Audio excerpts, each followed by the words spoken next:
So it's Saturday. We're going through a push workout. It's me and Zach up here at the factory gym because EAC is closed. Some winds and power and stuff. I think today's gonna be more of an informative video as far as like what I'm doing now and how my training's evolved during prep, especially because I'm at lower food. So my volume and stuff like that's not gonna be as high. Same thing with the weight. Gonna start dropping the weight strategically. So I'll kind of go through the workout and kind of explain a little bit as far as what I'm doing. So just sit back and enjoy the video. So we're starting this work off with calves. And I did 4 sets of failure here. This is Zach's calves, obviously not mine. His are way bigger. But we did 4 sets of calves and then jumped straight into our first movement for chest, which is incline, slight incline dumbbell. I'm dropping the weight a little bit. So this is a set of 85 pounds. I think I got it for around 8 or 9. I can't remember. But strength is really starting to drop, being, less than 40 days out. So I'm trying to be very, very careful with how much weight I'm moving. That way I just don't risk injury. And really just trying to focus on contracting the muscle and controlling the eccentric as much as possible. Usually my working sets look like a couple warm-ups, usually 1 or 2 or 3 reps with like lighter weight. And then jump into the main working set, which is going to be the heaviest one at first. And usually that's rep range between 8 and 12 reps. And then we follow that with a back off set, which we drop the weight usually by 10 or 20 pounds. And we go up to a different rep range around 12 to 15. And usually that's accompanied by a drop set in the off season. But because my main focus right now is recovery, we have stopped taking the sets past failure. And we're going just straight to failure. So as soon as we reach mechanical failure, we usually stop the set. Zach's moving these here, 120s for I think 8 or 9. And right there he hit mechanical failure to try to force it up. This is actually an incline press. My plan was supposed to decline, but with the gym that we had, we didn't really have a decline press there that I saw. So we just switched to this. So I actually dropped the weight by about 25 pounds on each side. And I think I got this for 6 or 7. I didn't quite hit the rep range I was hoping for, but it's okay for this workout. I wrote it down in my journal and tracked it. It's the way I track progressive overload from week to week. I was pretty disappointed in that set.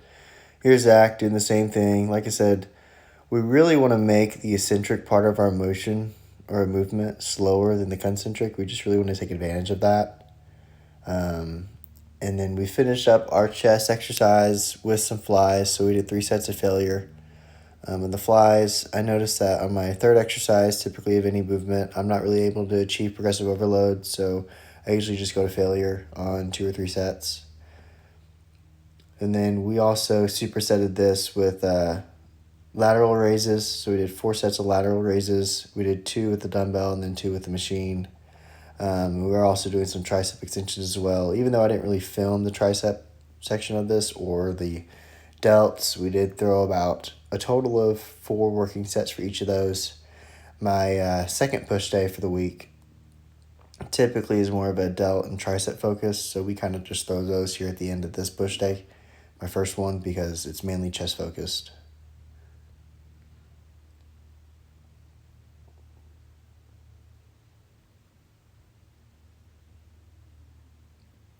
I am really just hitting failure. Can't go any further. These here, I don't usually use the rope extension quite a bit, but what I'm doing is I'm not really focusing as far as moving the weight or moving the handles to a certain location. I really just am trying to keep my elbows as tight as I can to my side and really feeling the stretch and the contraction as tight as possible. I actually can't even remember what weight I had on here. I think it was only maybe 50 or 60 pounds. It was near the end of the workout. We were kind of smoked. But I think I did just a set of failure here, just trying to get some blood in the muscle. I've been finding some tendonitis, so usually my tricep training is suffering a little bit right now, but I'm still trying to work through it with elbow sleeves, and so forth.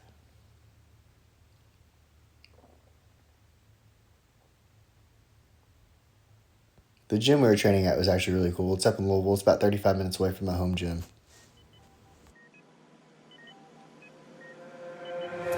I can't break free, I'm going under. I knew I'd fall, but I didn't know I'd die alone. can't break free, I will fall forever.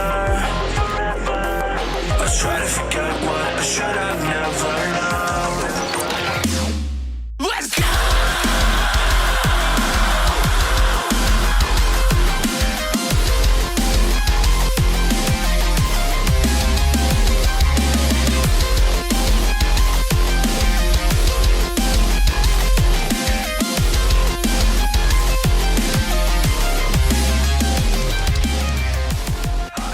So, wow, that's really zoomed in. Anyway, we just finished up a workout here at the factory. Got some posing in. They had a nice little posing room that I really don't have at EAC where I normally train. So we took advantage of that. I hope the lighting kind of shows the waist to shoulder ratio with the lats, but sometimes it's really hard with down lighting to show the lats. It's really only something you can really get with like stage lighting, and it's really hard to imitate that. But I'll do, I guess I did a voiceover of the workout. That way you guys can kind of see what I'm thinking during my sets. Great working with Zach. He got a yogurt bowl. So, I don't know if the brightness can see you or not. Brightness can't see you. That's whatever. Anyway, he's over there, so thank you guys for watching.